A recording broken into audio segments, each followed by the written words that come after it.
नमस्कार मित्रांनो, मी भूषण रमेश महाजन नाशिक. अध्यात्म उपदेश भूषण महाजन या चॅनलवरून विविध विषयावर संवाद साधत असतो. आज आपण असा विषयावर संवाद साधणार जो म्हणजे एकमेकांना आपण प्रसंगानुरूप दुर्लक्ष करतो किंवा एखाद्या व्यक्तीला सातत्याने दुर्लक्ष केलं जातं. मग दुर्लक्ष करतोय हे त्याला जेव्हा कळेल तेव्हा तो आपला शत्रू कसा तयार होतो त्याविषयी आपण बोलणार आहोत. की दुर्लक्ष सहजासहजी एकमेकांना करू नका. ते केल्याने काय नुकसान होतं तर प्रसंगी दुर्लक्ष जना करी शीतयुद्धाची पायाभरणी. एखादा प्रसंग असेल, कार्यक्रमासाठी एकत्र जमलो असेल, आपण 4 जणांशी संवाद साधत असतो, पण त्यातल्या एकाला आपण दुर्लक्ष करत असतो. मग त्याला दुर्लक्ष केलं की काय होतं तर शीतयुद्धाची पायाभरणी. मग त्याचं ना आपलं शीतयुद्ध सुरू होतं. ते कसं सुरू होतं तर मग विवादा ठरी आमंत्रण. मग त्या व्यक्तींमध्ये आपल्यामध्ये शाब्दिक वादविवाद न होता ती व्यक्ती पण आपल्याला दुर्लक्ष करायला लागते, कारण आपण त्याला केलेलं असतं म्हणून. आणि हेच जर नातेसंबंधाने झालं, एखाद्या कार्यक्रमात नातेवाईक म्हणून आपण एकत्र जमलो असू, त्यामध्ये आपण एखाद्याला दुर्लक्ष केलं जातं नातेसंबंध असले तरी, मग त्या व्यक्तीला जेव्हा आपण दुर्लक्ष करतो ते नात्यामध्ये घर्षण घडतं आणि ते घर्षण मग विवादाला आमंत्रण देतं. तू त्या कार्यक्रमात मला दुर्लक्ष केलेलं होतं. अशा प्रकारे मग नात्यामध्ये विवाद ठरतात.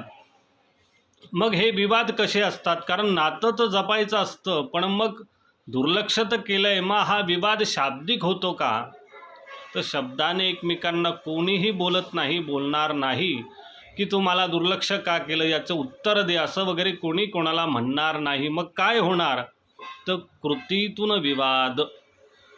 तो व्यक्ती आपल्याशी असं वागायला लागेल, त्या कृतीतून तो वाद निर्माण करेल की आपल्यालाही दुर्लक्ष करेल, आपल्याशी सहयोगी राहणार नाही. कारण का आपण त्याला दुर्लक्ष केलं आहे. हे शाब्दिक न होता, शारीरिक न होता, कृतीतून तो विरोध दर्शवील, कृतीतून दाखवून देईल आपल्याला की तू मला दुर्लक्ष केलं होतं, याचा हा परिणाम असा आहे. म्हणून दुर्लक्ष एकमेकांना करू नये. आणि मग दुर्लक्ष करणे हे कसं घडतं, दुर्लक्ष का करता लोक एकमेकांना तर आकर्षण संपदा ऐसे घडे. त्या व्यक्तीविषयी ज्यांना आपण दुर्लक्ष करतो त्या व्यक्तीविषयी आपलं आकर्षण संपलेलं असतं. मग स्वरूपनुसार असो, त्याचा स्वभाव आवडत असतो, पण तो आकर्षण संपलेलं आहे.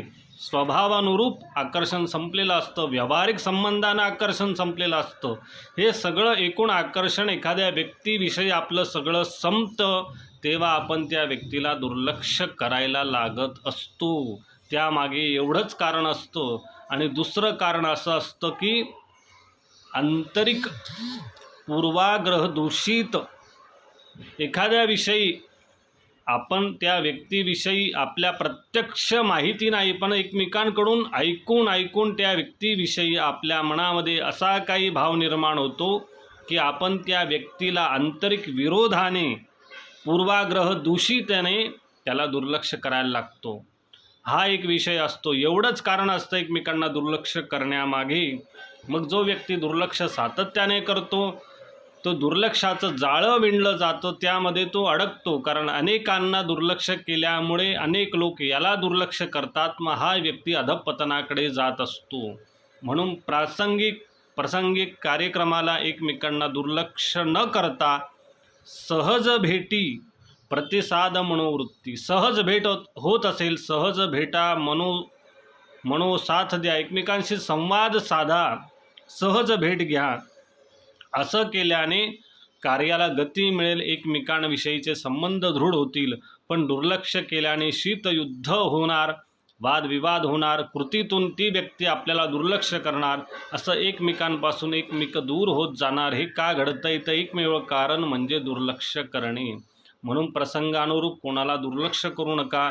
आपल्याला संवाद साधता नाही आला तर किमान नमस्कार करा, किमान अभिवादन करा. या प्रकाराने आपण जर वागलो तर एकमेकांविषयी आकर्षण न संपता नातेसंबंध दृढ होतील. याविषयी आपण चिंतन केलं. हा व्हिडिओ आवडला असल्यास नक्की चॅनलला प्रतिसाद द्या. धन्यवाद.